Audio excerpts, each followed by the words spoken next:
Bienvenidos a la lectura orante con las Sagradas Escrituras. Sábado 29 de junio. La iglesia hoy celebra la solemnidad de los apóstoles Pedro y Pablo. Y para ello nos presenta el texto del evangelista Mateo en el capítulo 13, versículos del 13 al 19. Los invito a que tomen las Sagradas Escrituras. Llegado Jesús a la región de Cesarea de Filipo, hizo esta pregunta a sus discípulos: ¿quién dicen los hombres que es el Hijo del Hombre? Ellos dijeron, unos que Juan el Bautista, otros que Elías, otros que Jeremías, o uno de los profetas. Les dijo él, ¿y ustedes? ¿Quién dicen que soy yo? Simón Pedro contestó, tú eres el Cristo, el Hijo de Dios vivo. Replicando Jesús le dijo, bienaventurado eres Simón, hijo de Jonás, porque no te ha revelado esto la carne ni la sangre, sino mi Padre que está en los cielos. Y yo a mi vez te digo que tú eres Pedro, y sobre esta piedra edificaré mi iglesia, y las puertas del Hades no prevalecerán contra ella. A ti te daré las llaves del reino de los cielos. Y lo que ates en la tierra quedará atado en los cielos, y lo que desates en la tierra quedará desatado en los cielos. Palabra del Señor. Gloria a ti, Señor Jesús. Pidamos hoy la presencia, la luz, la gracia del Espíritu Santo. Digámosle juntos, ven Espíritu Santo, llena los corazones de tus fieles y enciende en ellos el fuego de tu divino amor. Envía tu Espíritu y todo será creado y renovarás la faz de la tierra. Renuévanos, Santo Espíritu, como elegiste y renovaste la vida de Pedro y de Pablo, columnas de la iglesia. Renuévanos con la valentía de estos hombres, con la decisión de ellos para seguirte, amarte y proclamarte al mundo entero. Amén. ¿Qué dice el texto de hoy y en esta gran solemnidad? Mateo 13, versículos del 13 al 19. Hacemos una primera lectura, los ojos se posan en las palabras, el corazón reposa en el sentido. ¿Dónde llega Jesús? ¿Qué pregunta hace? ¿Qué respuesta le dan? Hace otra pregunta a ellos. ¿Qué les pregunta a ellos directamente? ¿Cómo responde? ¿Quién responde? ¿Qué palabras utiliza? ¿Qué bienaventuranza dice Jesús acerca de quién está hablando? ¿Qué imágenes toma? ¿Qué expresiones utiliza? Hacemos la pausa, la palabra resuena. En la segunda lectura nos quedamos con un versículo, con una expresión, con una palabra de Jesús. Algo que nos haya hecho arder el corazón en este día. Y en la tercera lectura nos quedamos con la síntesis, para que tengamos nuestra meditación. Terminando este mes de junio, la iglesia siempre mira la vida de Pedro y de Pablo en una fiesta unidos los dos. Los apóstoles son 12 y entre los 12 Pedro, cabeza de los apóstoles. Pablo llegó después con una lección particular que Jesús hizo de él cuando iba camino de Damasco. Él cayó por el piso, se le replanteó su vida y se dio cuenta que estaba siguiendo y persiguiendo a quien no debía. Saulo, Saulo, ¿por qué me persigues? Pedro había sido elegido como apóstol.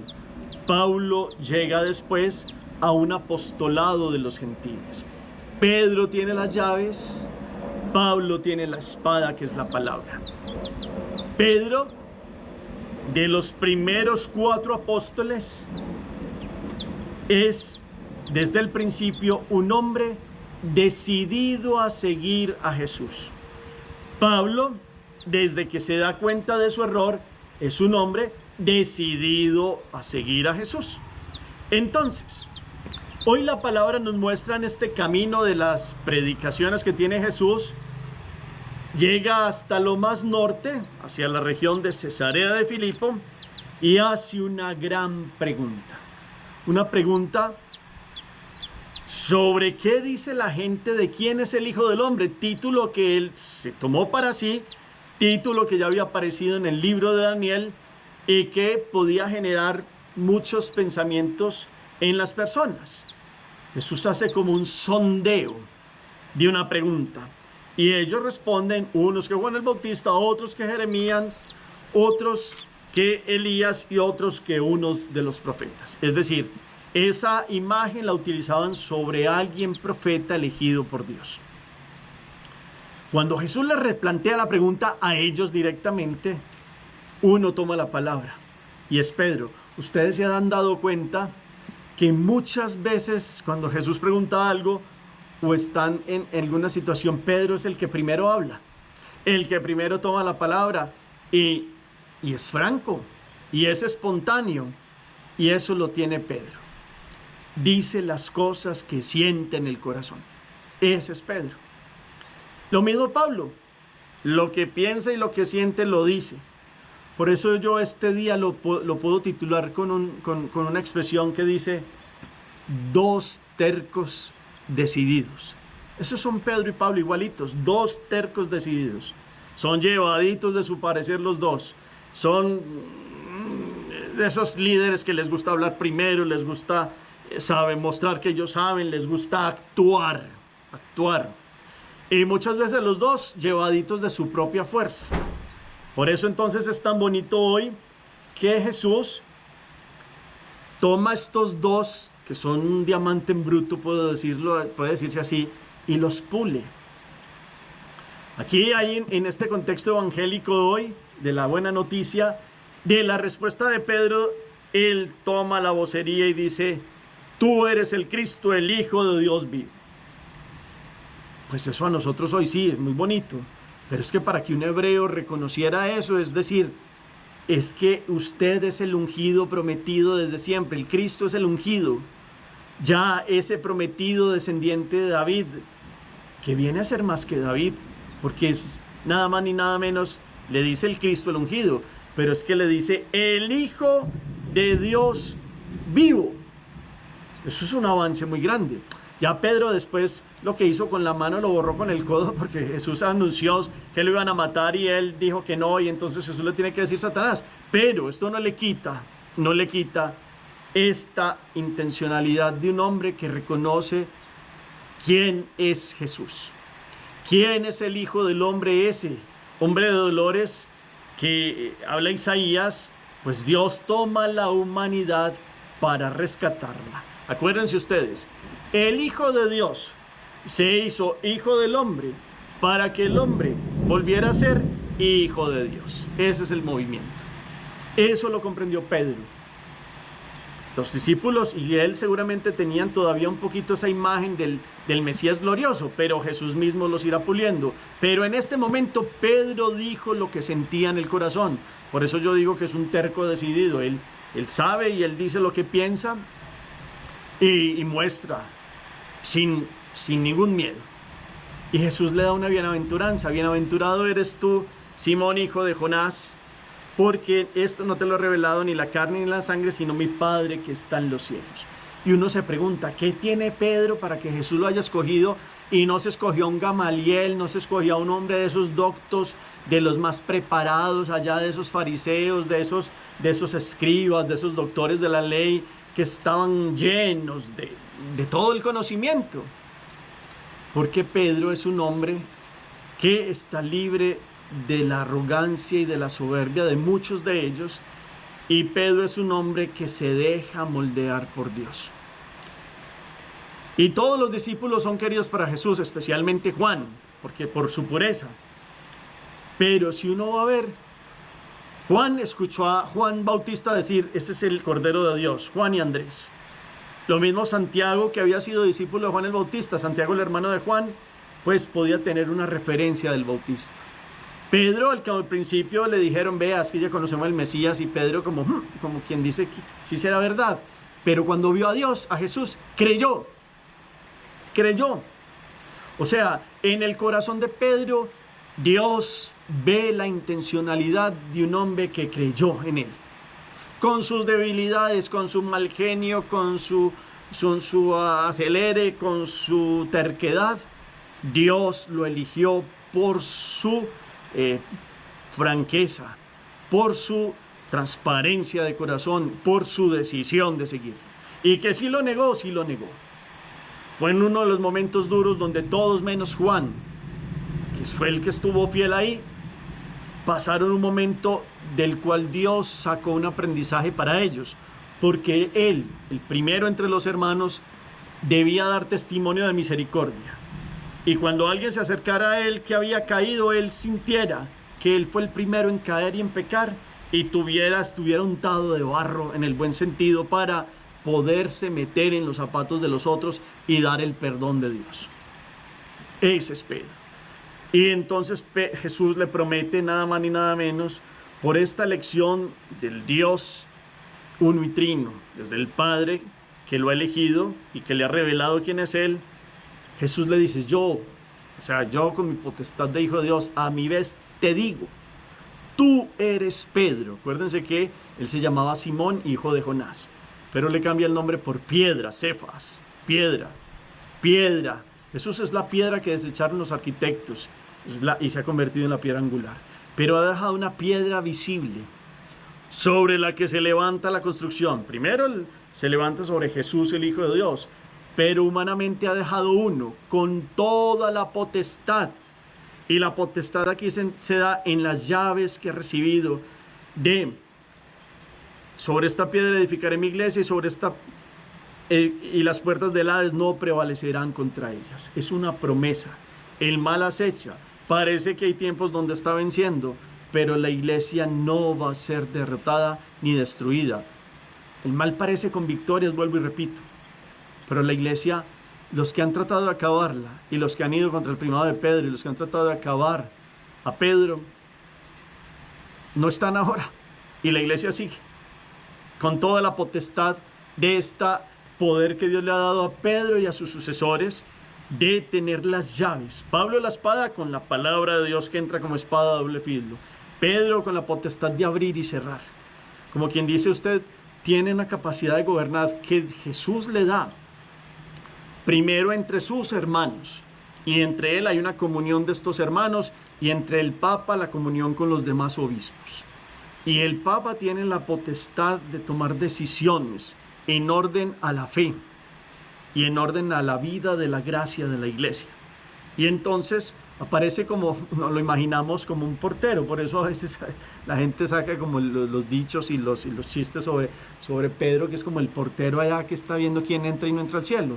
Y la potestad es quién verdaderamente está en comunión con la iglesia y quién no está en comunión con la iglesia, y a través del tiempo tiene el poder de tomar decisiones inspirado por el Espíritu Santo. Esa es la potestad petrina. Y entonces ese atar es prohibir o llamar la atención sobre algo, y desatar es permitir en la vida de la iglesia, todo en orden para que se dé la verdad de Dios en los corazones de los hijos y de los fieles y de los hermanos, obispos y sacerdotes. Entonces, lo que ates en la tierra quedará atado en los cielos, y lo que desates en la tierra quedará desatado en los cielos. Una potestad de permitir o de en algún momento, como lo hacían en la antigüedad también con una especie de excomunión, pararse en la raya y dar un castigo que tenía que ver en orden a una sanación. Y no es un poder para aplastar, es un poder para dar una medicina y para dar una sanación. Y es una potestad de abrir o cerrar, porque tiene el Espíritu Santo que lo ilumina y que le da esta gracia. Entonces Pedro, después de que no se sentía digno, Dios le da esta potestad, Dios le permite toda esta fuerza de elección para que él tenga un apostolado de amor entre sus hermanos, en un primado donde él sabe que es hombre creado con este mismo barro y que la gracia de Dios lo acompaña. Hoy la primera lectura parece como el ángel lo libera cuando ha estado en la cárcel, han matado a Juan, a Santiago, el hermano de Juan, y a Herodes Agripa, que es distinto a Antipas, es Agripa, que es nieto de Herodes el Grande, que está reinando en ese momento, lo detiene porque esto sabe que le alegra a los judíos. En la celebración de la Pascua, y un ángel llega y lo libera y desata las cadenas, y él conoce cómo Dios lo ha respaldado a través del ángel. Y entonces esa es nada más ni nada menos una fuerza de un hombre que se dejó llevar por Dios. Después Jesús, acuérdense ustedes, en la última aparición le dice: Simón, hijo de Juan, ¿me amas más que estos? Y en esa triple pregunta le da el triple perdón de esta negación, y Pedro siente una fuerza del perdón y de la misericordia de Dios que él mismo llevará a los hermanos. Aparece Pablo, lleno de un celo. Por eso digo que también es un hombre terco, pero decidido. Cuando conoce la verdad, no mira hacia atrás. Y con fuego y con valor mucho más que otros, tiene una decisión en la abundancia, en la escasez, en la tranquilidad, en la persecución, en todas las situaciones de la vida que él mismo va detallando, de seguir fielmente a Jesús. Entonces hoy, ¿qué nos queda de esta palabra? De este yo te digo, tú eres Pedro, y de esta elección, Pablo es un elegido por mí, se le dice a Ananías, para que él esté tranquilo cuando está ya de camino de Damasco, para que Pablo recuperara la visión después de 3 días de no ver. Pues Jesús, como a ellos, nos ha elegido desde el bautismo, y quiere que nosotros seamos decididos.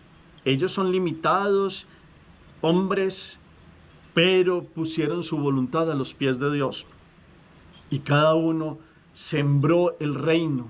Pedro con su primado en el amor y con las llaves, Pablo con la fuerza de la palabra.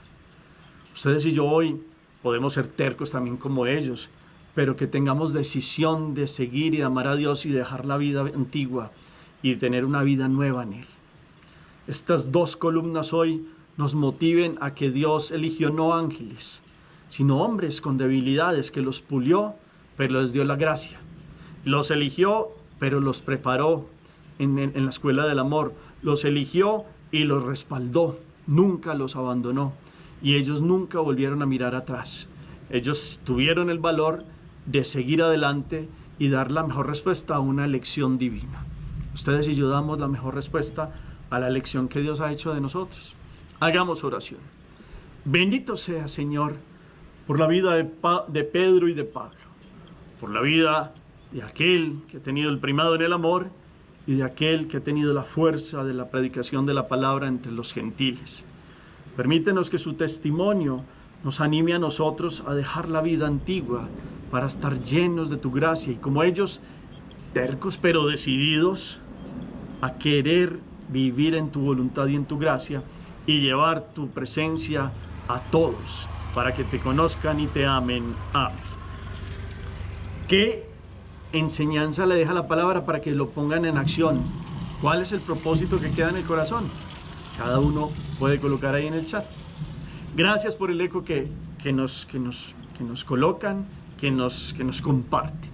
Señor esté con ustedes, y la bendición de Dios Todopoderoso, Padre, Hijo y Espíritu Santo, descienda sobre ustedes y los acompañe siempre. Podemos seguir en paz.